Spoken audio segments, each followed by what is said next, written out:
if they want to make progress on ending the Russia-Ukraine war, they have that potential, but they have to start putting pressure on Moscow. If Mr. Trump is not prepared to do that, his effort to broker a settlement between Kyiv and Moscow will fail. For nearly 9 months, US President Donald Trump has been trying to broker a peace deal in Russia's war against Ukraine. In September, he said Ukraine could reclaim all its territories and even threatened to send Tomahawk missiles. But after a call from Vladimir Putin, Trump reversed his stance. And according to the Financial Times, he's now pressuring President Zelensky to cede some territory, the unoccupied territory, to the Russian president. And he also agreed to meet Putin in Budapest. This is not the first time we've seen Trump's position shift after talking to Putin. How do you explain this recurring pattern?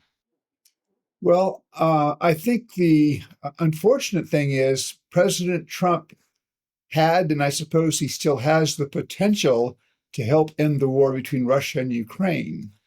But when you look at the positions of the sides, going back to March, the American government has proposed a ceasefire in place. President Zelensky has repeatedly agreed to that. The Russians have not. And the problem here is that although Mr. Trump has significant leverage to pressure Moscow, he chooses not to use it. And unless he chooses to use that leverage, his effort to broker a settlement is going to fail. But what kinds of offers or arguments or even leverage might Putin be using to persuade Trump? What kind of persuasion techniques tend to work on Trump personally? Because after every call, Trump seems to play Putin's game. I think this has been very clearly the goal of Mr. Putin. He basically continues to believe that he can achieve his goals on the battlefield. So he strings Trump along, he says things, and then Trump refuses to take any steps that would pressure Moscow. I think part of this may be economic inducements. The Russians, particularly this Mr. Dmitriev, who seems to be one of the point people for discussions with Steve Witkoff, the American negotiator appointed by Trump. But Dmitriev keeps talking about these huge possibilities for commercial and economic relations between the United States and Russia. And if you look over the past 30 years, there really is not that much potential. I think the biggest year for American exports to Russia was about $12 billion in 2012 or 2013. That's a drop in the bucket when the U.S. exports were over $2 trillion per year. When I worked in the Clinton administration back in the 1990s, and then when I worked in the first term of the George W. Bush administration, there was interest in the U.S. government in expanding economic relations with Russia, expanding trade with Russia, because that could help stabilize the relationship.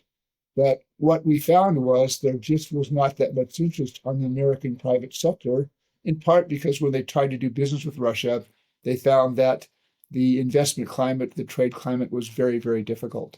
Can Ukraine and Europe stop Trump from being kind of influenced by Russia? Do you think it's possible? I don't know how that is possible. I think at this point, both President Zelensky and European leaders should try to keep the line open to Washington.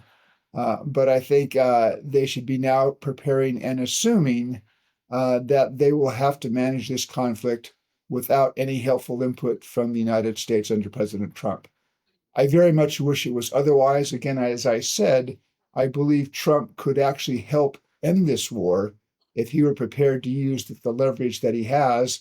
But we've seen over the past 9 months that he has not been prepared to use that leverage to press Moscow to adopt a more serious negotiating stance.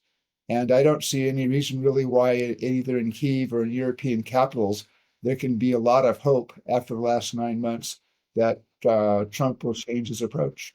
But what kinds of leverage are you talking about right now? President Trump has considerable leverage that he could use with Russia. One, he could move to tighten sanctions on Russia, either by closing the loopholes that allow American high-tech products to get into Russia, where they are sometimes incorporated into Russian weapons.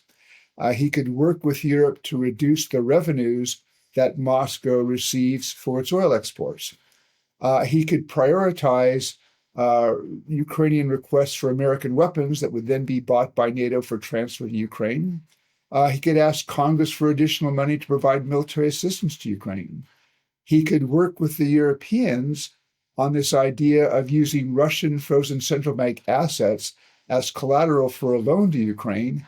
That would provide Ukraine with maybe $150 or $160 billion. That would be enough for Ukraine's military to purchase the arms it needs for 2 or 3 years, perhaps even 4 years.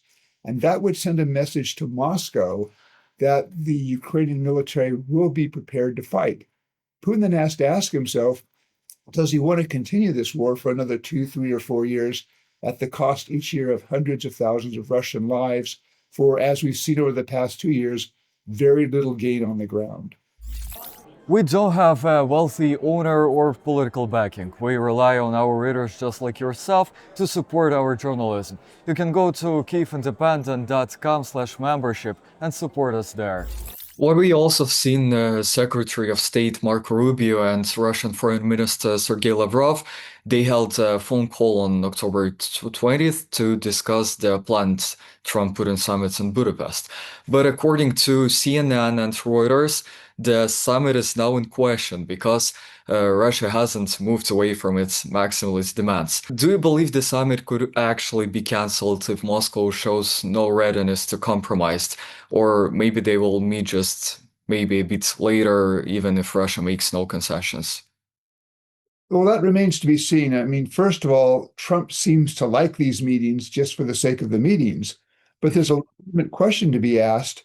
If the Russian position has not changed, and certainly looking at what Russian Foreign Minister Lavrov said today, there seems to be no change in the Russian position with regards to finding a solution to the Russia-Ukraine war.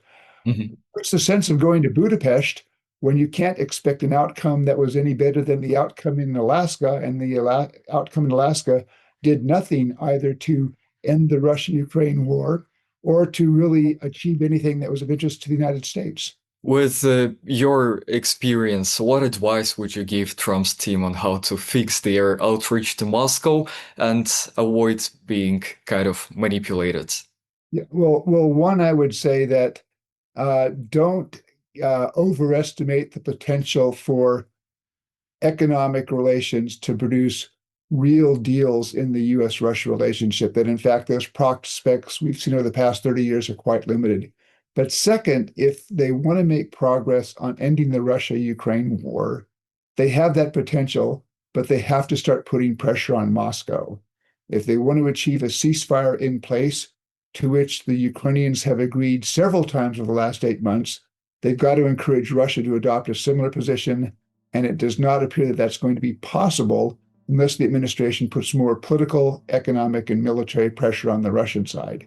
If Mr. Trump is not prepared to do that, and unfortunately he's not been prepared to do that for the last 8 months, his effort to broker a settlement between Kyiv and Moscow will fail.